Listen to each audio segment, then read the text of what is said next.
Pasta आपण नेहमीच करतो, पण कसं आहे ना, ज्या पद्धतीनं प्लेन मॅगी आणि मसाला मॅगीमध्ये फरक आहे ना, अगदी सेम तशाच पद्धतीचा फरक पास्तामध्ये सुद्धा आहे बरं का. म्हणजे थोड्याशा वेगळ्या पद्धतीनं आपण जर हा पास्ता केला ना, तर रेग्युलरपेक्षा वेगळी चव नक्कीच तुम्हाला जाणवेल. तर तशाच पद्धतीचं काहीसं आज मी तुमच्याबरोबर शेअर करणार आहे. चला तर मग रेसिपीला सुरुवात करूयात. सगळ्यात अगोदर आपल्याला केटलमध्ये पाणी गरम होण्यासाठी ठेवायचं आहे.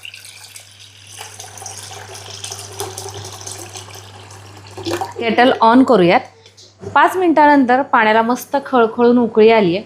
याच्यामध्ये थोडंसं मीठ टाकून घेतोय, सोबतच पाव चमचा तेल, आणि उकळी आलेल्या या पाण्यामध्ये आपण पास्ता टाकून घेतोय. पास्ता शिजवून घेण्यासाठी मी अगारो रिजन्सी मल्टीकुक केटल विथ स्टीमरचा वापर करत आहे. याची लिंक डिस्क्रिप्शन बॉक्समध्ये देत आहे, हवं असल्यास तुम्ही चेक करू शकता. 5 ते 6 मिनिटानंतर आपला पास्ता इथे तुम्ही बघू शकता आकारानं मोठा झालेला आहे. छान मौसूद अशा पद्धतीनं हा वाफरला गेलेला आहे. आता आपण हा पास्ता अशा पद्धतीनं सेपरेट करून घेतोय. पॅनमध्ये 2 मध्यम आकाराचे कांदे अशा पद्धतीनं मी उभे चिरून घेतलेले आहेत, ते टाकून घेतलेत. सोबतच लसूण, 2 छोट्या आकाराचे टोमॅटो आपल्याला हे भाजून घ्यायचे. भाजताना आपल्याला तेलाचा सुद्धा वापर करायचा आहे. फक्त एवढंच की सुरुवातीला लगेच तेल टाकायचं नाही आहे, 1 मिनिटानंतर तेल टाकूयात. 2 हिरव्या मिरच्या अशा हाताने चिरून घेतलेलं टाकून घेऊयात आणि अगदी थोडंसं तेल टाकायचं. मौसूद असं आपण हे भाजून घेऊयात.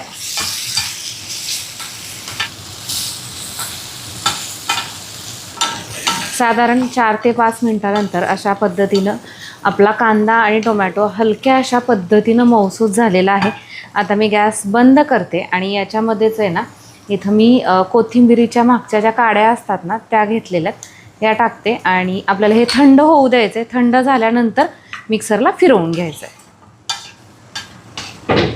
कांदा टोमॅटो भाजलेल्याच पॅनमध्ये मी तेल घेत आहे, 1 मोठा चमचा. आपण तयार केलेली ही कांदा टोमॅटोची पेस्ट टाकून घेत आहोत.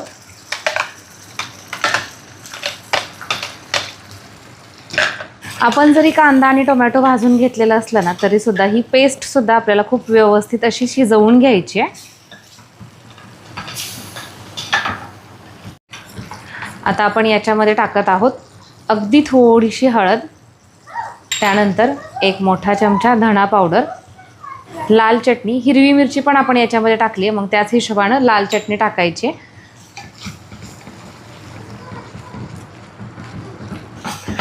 मसाले टाकल्यानंतर सुद्धा आपल्याला छान अशा पद्धतीनं ही ग्रेव्ही शिजवून घ्यायची. तर त्यासाठी मी अगदी थोडंसं पाणी टाकते, साधारण 1-2 चमचे.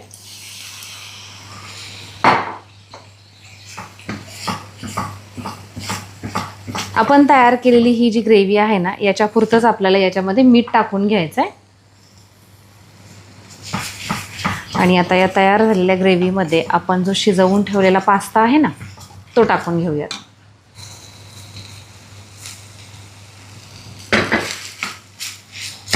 ती थोडंसं ऑरिगॅनो टाकून घेते आणि कसुरी मेथी.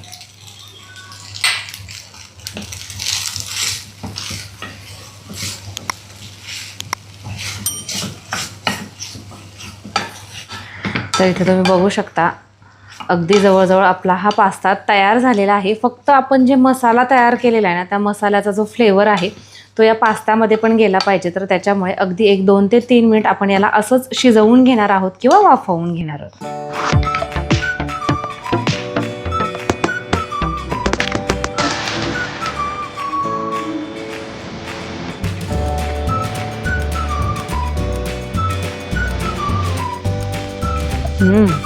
मस्त.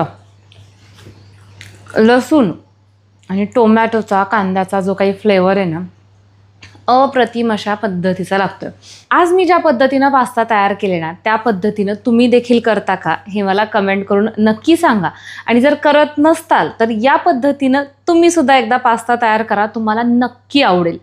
चला, अशाच पद्धतीच्या छान छान रेसिपीज पाहण्यासाठी रेसिपी शो या चॅनलला आत्ता सबस्क्राईब करा. परत एकदा भेटूयात अशाच काही छानशा रेसिपीसहित. तोपर्यंत बाय.